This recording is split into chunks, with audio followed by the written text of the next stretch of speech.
Sport ponedjeljkom na tvom omiljenom radiju. Poštovani slušatelji, moj današnji gost je Igor Gec, glavni instruktor Nogometnog saveza Karlovačke županije. Igore, dobar dan, dobrodošao. Branko, dobar dan i hvala na pozivu. Igore, obično je malo zatišje preko ljeta, iako je kratko, jel? A posla ima i tada. No evo, jesen donosi, već je donijela dosta tih nogometnih uzbuđenja, jer Nogometni savez Karlovačke županije je dočekao spreman jesen. Pa je, evo, sva natjecanja su već u toku, sve lige su počele od seniorskih do mladeži. Zatiše je preko ljeta na terenu, ali mi u uredima i u rukovodstvu je tek onda najintenzivniji dio, jer treba se pripremiti, donijeti nove odluke, propozicije, sustave natjecanja. Stalno su nekakve novosti sa razine HNS-a, treba se to sve implementirati na našu razinu, educirati naše djelatnike na županijskoj razini da bi sezona kad počne, kao što je ova već počela, krenula i odvijala se u najboljem redu. Dobro, da, tu ima nekoliko tih segmenata, preko ljeta su to te registracije, licenciranja i ne znam što sve priprema, ali tu su i stvari koje su vezane uz nogometne djelatnike. Naime, trebaju se pripremiti, imaju svoje te seminare, razne tečajeve i suci, delegati i treneri. Tako je, upravo ste, evo, održana su sva 3 seminara za sudačka komisija za naše suce, aktivne udruga nogometnih delegata za nogometne delegate i održan je i seminar trenera Nogometnog saveza Karlovačke županije. Igore, da možda spomenemo, nakon dugo vremena imamo suca na najvišem rangu, Patrika Palešića, koji po meni to i dobro odrađuje. Mala ispravka, ne nakon dugo vremena, nego prvi put uopće u povijesti iz Županije Karlovačke glavni sudac na listi. Patrik, koji je to apsolutno zaslužio svojim radom i zalaganjem, konstantno radi na sebi, razvija se dodatno, veliki je potencijal i evo mi svi iz našeg tu nogometnog kruga smo mu podrška i nadamo se da će nastaviti u ovom smjeru, da će dogurati do, nadamo se, međunarodnog suca. Da, jer ovo je, kako pišu i kako kažu, veliki je potencijal ovdje. Je, pa on to pokazuje praktički s tjedna u tjedan, gledamo ga na televiziji u najvećim derbijima gdje se propusti ne opraštaju, što smo svjedoci konstantno. On se jako dobro nosi s tim pritiskom, iskusan je već sada, iako mu je prva, makar je prošle sezone debitirao na prvoj ligi, ali ovo mu je prva sezona da kreće od početka, ali njegova ta mladost uopće se ne primjećuje na terenu. Vrlo je dominantan u svojim odlukama. Jako. Da, Igore, moram priznati da ima nešto što se mora istaknuti. Kad gledamo unazad, ne znam, 5-6 godina, možda ću krivo reći, ali standard na tim našim županijskim utakmicama je porastao. Nogometni savez Karlovačke županije puno je tu uložio i puno se stvari promijenilo na bolje. Pa sve je zapravo, ključni su dokumenti sustava licenciranja koji je donio naravno izvršni odbor Nogometnog saveza na čelu s predsjednikom Šprajcerom i striktno provođenje tih svih odluka. Godinu po godinu bilo je teško, puno je tu sitnica na koje su bili postavljeni kao uvjet klubovima, pogotovo za prvu županijsku ligu, a s vremenom i za mladež. Polako smo klubove educirali, uvodili u to, pomagali i financijski, i logistički, i savjetima, i organizacijski, i malo po malo, evo kako ste rekli, u zadnjih 5-6 sezona se stvarno standard, makar je ovo najniža praktički razina amaterska natjecanja, standard se stvarno podignuo, uvjeti se popravljaju i idemo u dobrom smjeru. Evo, godinama smo htjeli da se taj broj klubova, smo tu malo zaostajali za Zagorcima, da se broj tih klubova u 4. rangu, u 4. ligi u stvari, da se poveća, jer smo obično imali jedan klub koji je ispao pa je došao drugi. Evo sad imamo 3 kluba, sigurno da to pričinjava zadovoljstvo. To je jako veliko zadovoljstvo, to je svima nama u županijskom nogometu zajednički nekakav cilj. I ni to nije došlo preko noći, ni lako, trebalo je nekoliko godina da se ti klubovi stabiliziraju, da sazriju, da uopće budu sposobni se natjecati na toj višoj razini. Evo, ove godine imamo 3 kluba gore, liga je tek počela, nadam se da će sva 3 uspjeti zadržati taj status, pa možda s vremenom da će neko iskoračiti još prema višem rangu. Da, nadamo se, iako evo kako je počelo te prve, to su tek 3 kola odigrana, to je Ilovac za sada najgore prošao, iako su bila najveća očekivanja od njega. Pa Ilovac je malo razočarao sad u ovim početnim kolima, ali ja vjerujem da će se oni stabilizirati sad kako sezona bude odmicala, imaju kvalitetan kadar, u suradnji s NK Karlovcem je jedno 7-8 tih bivših juniora prešlo, to su mladi igrači koji nisu se natjecali u seniorskom nogometu, makar su neki bili u kadru kod trenera Igora Pamića, ali nisu toliko sudjelovali u utakmicama, njima treba seniorsko iskustvo i kad to sve se poveže u igra, vjerujem da će Ilovac opet biti konkurentan u toj ligi. Igore, jesi zadovoljan sa Karlovcem 1-9, evo za sada prvo mjesto na tablici, plasman u sminu Hrvatskog kupa, to su zaista lijepi rezultati. Pa Karlovac je veliki iskorak napravio prošle sezone tim plasmanom u višu ligu, malo je to na kraju ispalo sretno što se nisu morali igrati kvalifikacije koje uvijek nose određeni stres, makar je klub bio spreman i na to. Evo, ljeto je bilo vrlo intenzivno u pripremama za drugu ligu i u smislu dolaska igrača i u smislu licenciranja gdje HNS postavlja vrlo visoke kriterije na svim razinama, to je Karlovac sve ispunio, uvjete sve ima, čak i za prvoligašku razinu. Nismo znali što očekivati jer je ekipa praktički nova, osim ovih starosjedilaca Zvonka Pamića i Paradskog, ovo su više manje sve novi igrači, mladi igrači, ali vrlo zanimljivi igrači koji imaju iskustva iz prvoligaških klubova.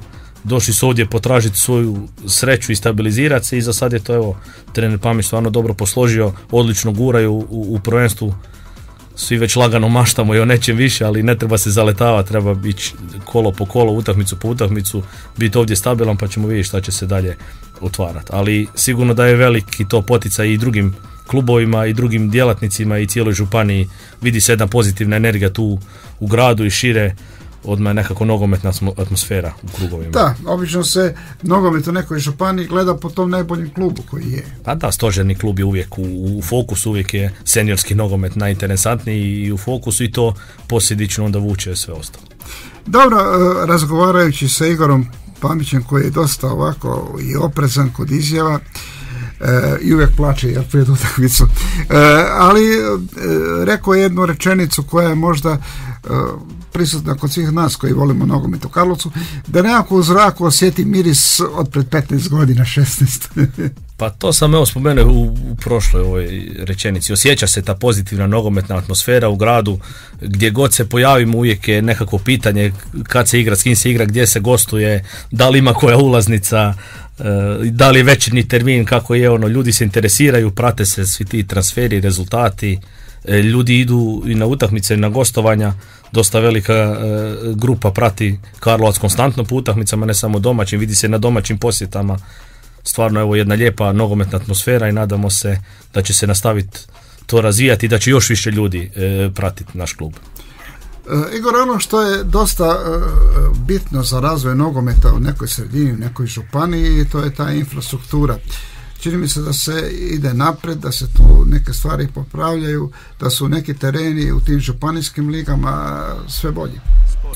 Pa da, dugo godina smo stagnirali po pitanju stanja terena i općenito sportske infrastrukture nogometne i sad se evo u zadnjih 2-3 godine, a u sljedeće još 2-3 je jako puno projekata koji će se završiti i nastaviti, gdje će se stvarno popraviti, bitno popraviti uvjeti. Evo, konačno su te umjetne trave zaživjele na našim terenima, u Ogulinu je nedavno otvorena, na Ilovcu se radi punom parom, na Turnju se radi punom parom, to će već u proljeće biti sve spremno za natjecanje. U Žakanju će se obnavljati teren, Ozalj je otvorio novo igralište, potpuno obnovljeno. To su jako velike stvari, jako bitne stvari, jer bez uvjeta, bez infrastrukture nema napretka i ne možemo ni raditi adekvatno. Dugo smo zaostajali za drugim županijama iz okruženja, sad smo konačno ušli u korak s njima i nadam se da će to se sve kompletirati u sljedećim sezonama, da se možemo posvetiti radu i razvoju. Da imamo kompleks stadion Branko Čalović koji je uzor mnogima, jel? I gdje su tereni jako dobri. Evo, Ilovac sad zbog uređenja svog terena igra na pomoćnom igralištu stadiona Branko Čalović. Moram priznati, iako su padale kiše, da se teren dobro drži. Teren je jako dobro održavan, i bez obzira što je puno aktivnosti i na glavnom terenu i na pomoćama, da ne pričamo o umjetnim travama, jer NK Karlovac ima 19 natjecateljskih selekcija, plus je tu Ilovac sada sa seniorskom momčadi u gostima, plus NK Korana sa selekcijom mladeži, jer nemaju trenutno svoj teren. Znači tamo kod nas slobodan termin za trening ili utakmicu je skoro pa nemoguće naći, tako da smo tu jako našpanati, ali dečki iz sportskih objekata rade svoj posao, održavaju terene, jer da ne održavaju ne bi se moglo to sve provoditi, tako da evo, na vrlo dobroj razini, što potvrđuju brojne akcije i HNS-a sa mladim reprezentacijama i kampovima koji se održavaju u Karlovcu, tako da uvijek dobijamo tu pohvalu, uvijek smo dobri domaćini i svi su zadovoljni sa uvjetima koje imamo na raspolaganju. Da, evo, nogometni klub Karlovac 1919 napravio je prošle godine jedan jako dobar potez, hvale vrijedan. Prigrlio je tu ženski nogomet, jel? Ima i te ženske selekcije. Očekivali smo, a bilo je i najavljeno da bi se natjecale već ove jeseni, no za sada, barem u tom seniorskom rangu, jel? Za sada ništa od toga, jel? Pa da, ženski nogometni klub 4 Rijeke bivši je pridružen NK Karlovcu i sad NK Karlovac u sklopu svih svojih muških selekcija ima i selekcije djevojčica. Uloženi su određeni napori da se oformi ponovo seniorska ekipa i bilo je to na jednom onako tragu.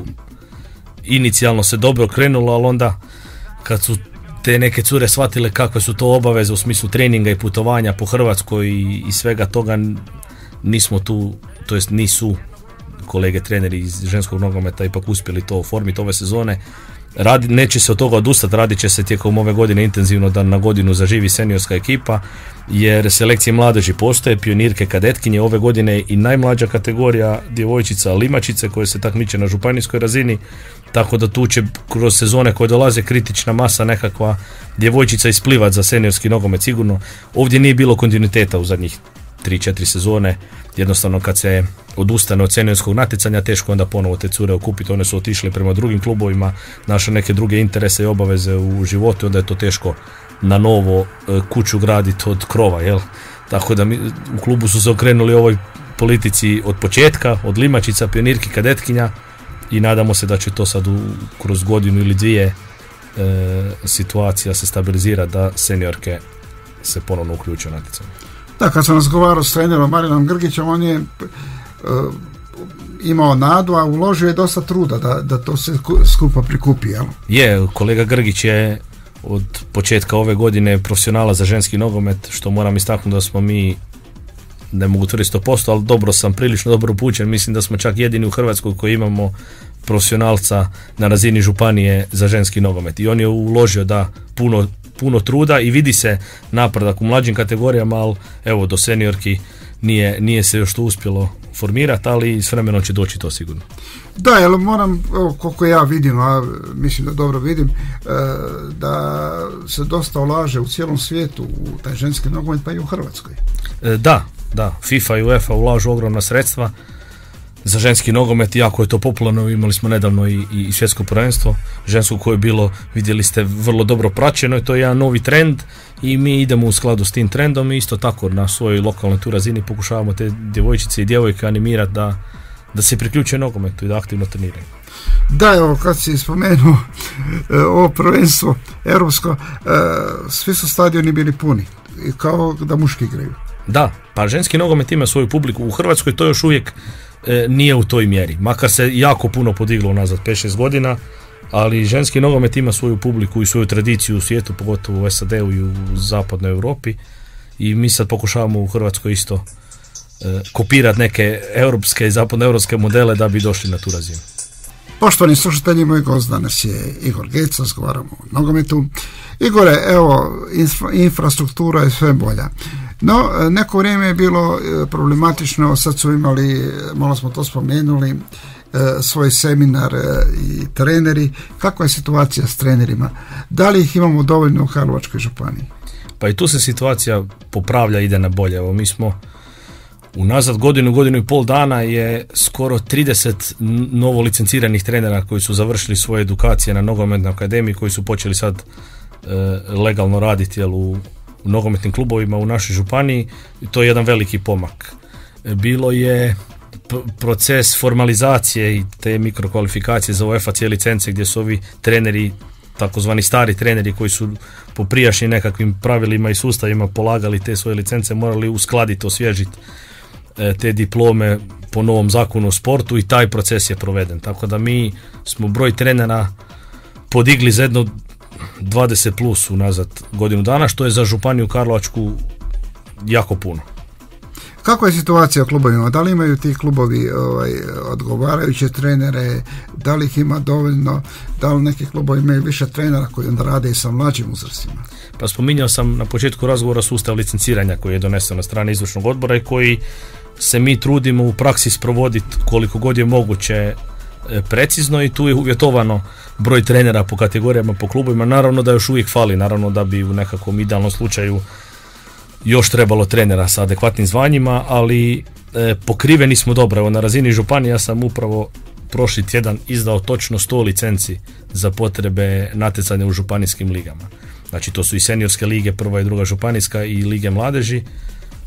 I još kad se tu dodaju treneri koji su u višim rangovima natjecanja, jel, treneri Karlovca, Ilovca, Ogulina, iz Zrinskog Ozlja ove sezone, onda tu dolazimo do neke brojke od 120 trenera koji su licencirani za razne lige i koji su domicilno iz Županije Karlovačke. Tako da je to jedna ozbiljna brojka. Jer do prije 5-6 godina je situacija bila, da ne kažem, duplo manje praktički. Naravno da su ljudi i potaknuti postroženi propisima, i Nogometna akademija je češće raspisuje natječaje i odobravaju se sredstva sa razine Županije Karlovačke za sufinanciranje školovanja, i sve su to procesi koji pomažu da se treneri školuju, da se razvijaju, da rade na sebi, da prate seminare, da cjeloživotno uče i da nas ima sve više, da se držimo zajedno, jer bez toga nema naprijed. Znači, kod mlađih uzrasta u županiji ne može biti ni tamo nitko trener ko nema licencu? Ne može. Evo, mi imamo u županijskim ligama 85 ekipa koje se natječu u 10 liga mladeži, znači od Karlića do juniora 10 liga mladeži, i propisano je da utakmicu može voditi samo licencirani trener, i to se u velikom postotku, neću reći 100%, ali se stvarno poštuje. Ima naravno situacija gdje novi klub sa novom ekipom uđe u natjecanje, pa onda ima taj neki početni period gdje se treneri još školuju i gdje klubovi isto se uče ispunjavati neke te norme, ali s vremenom i naravno uz pomoć Nogometnog saveza i nas iz instruktorske službe koji smo stalno na terenu, uspijevamo te stvari s vremenom. U početku se malo progleda kroz prste, ali onda s vremenom se ljudi školuju i licenciraju i prate sve što treba biti, sve što je propisano. Znači sad sva ta školovanja trenera idu preko Nogometne akademije? Sve ide preko Nogometne akademije. Od najnižeg ranga? Od najnižeg ranga, znači od UEFA C licence, naravno UEFA B, UEFA A, UEFA Pro, sve na Nogometnu akademiju u Sesvetama. Spominjao sam te formalizacije, znači ovi treneri koji su prije ovog novog zakona polagali na razini županijskoj su morali ići uskladiti sa novim pravilnikom, jer isto na akademiju. Velika većina je to iz naše županije učinila i zato nam tu brojka trenera, evo stvarno ove sezone mogu reći da sam zadovoljan sa brojem aktivnih trenera koji rade. Koliko imamo recimo trenera koji mogu biti treneri u ovim najvišim rangovima? Pa kad smo kod najviših rangova tu još malo kasnimo. U UEFA Pro trener je kod nas godinama bio poznati naš stručnjak karlovački kolega Sanjin Lucijanić, koji je trenutno trener Bjelovara.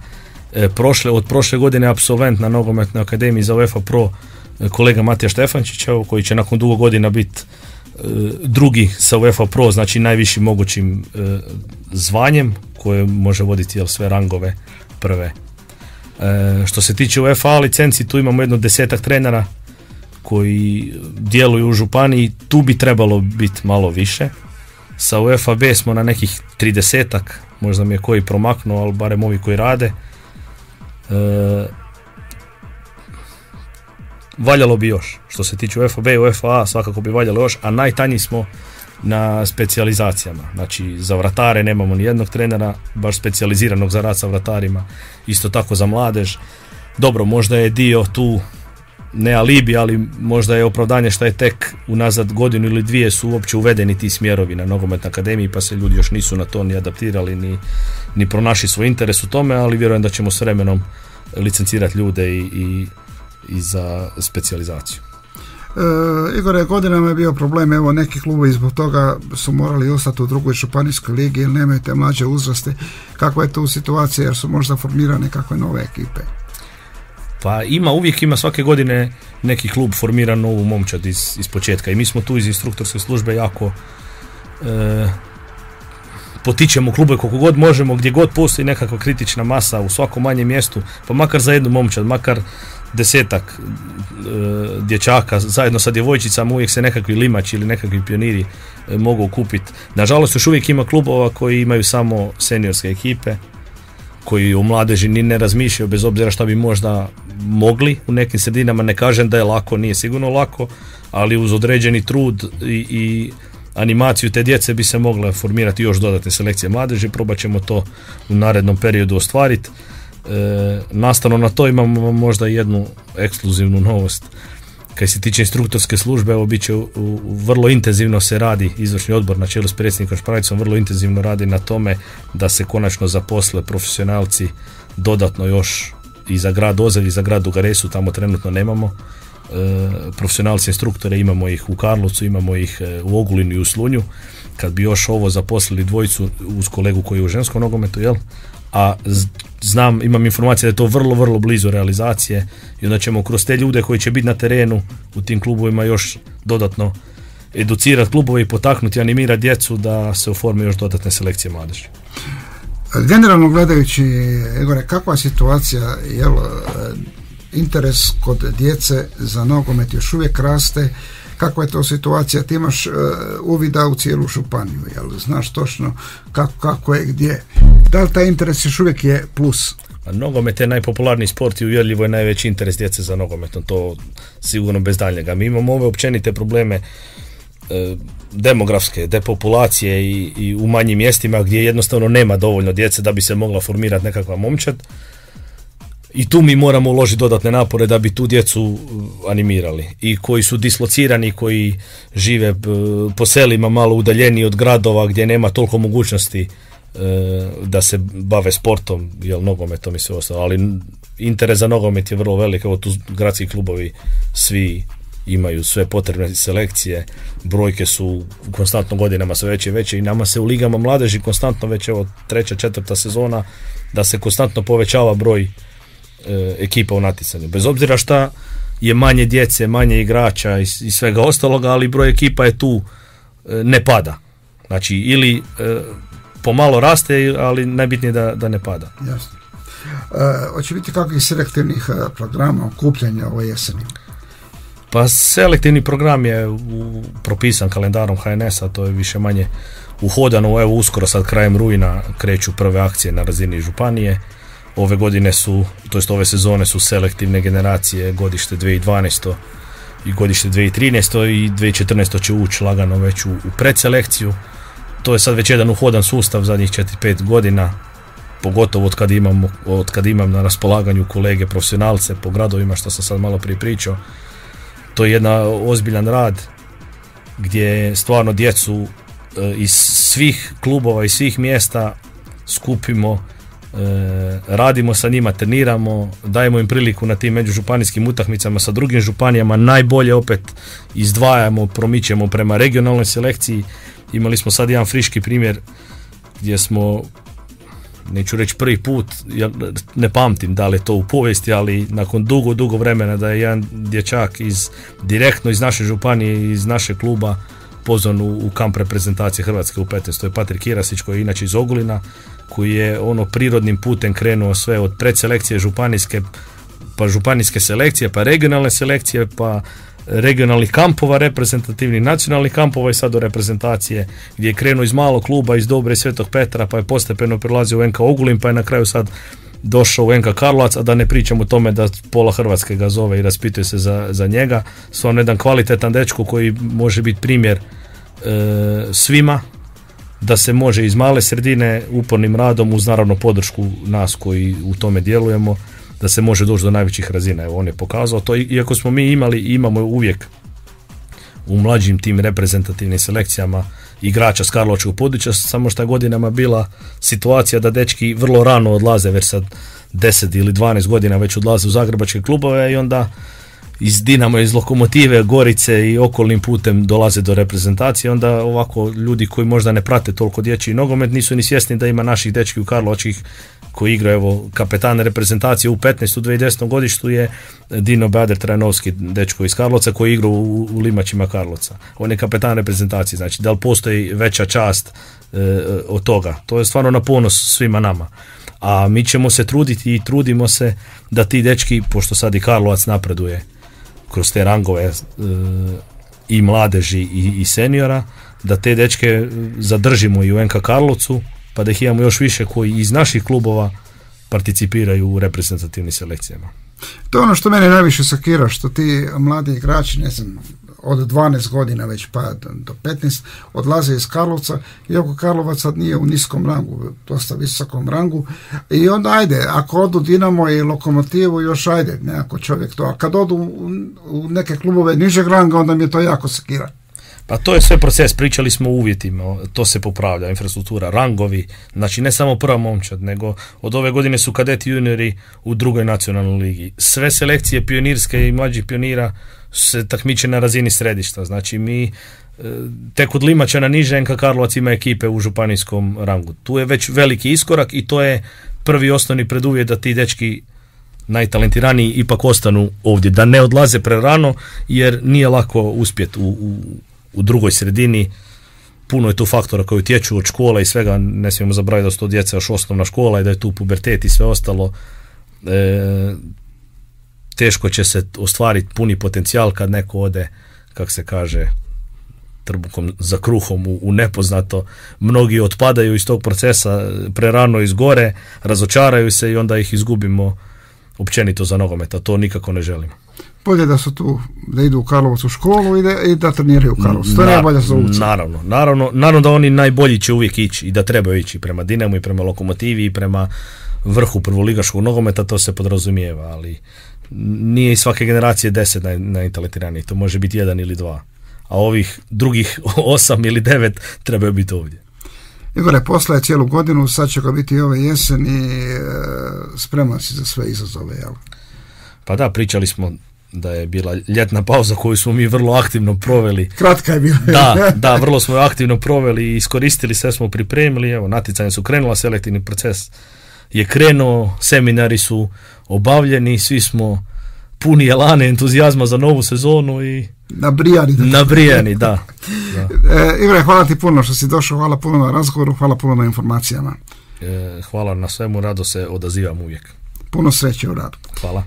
Poštovani slušatelji, moj gost danas je bio glavni instruktor Nogometnog saveza Karlovačke županije Igor Gec.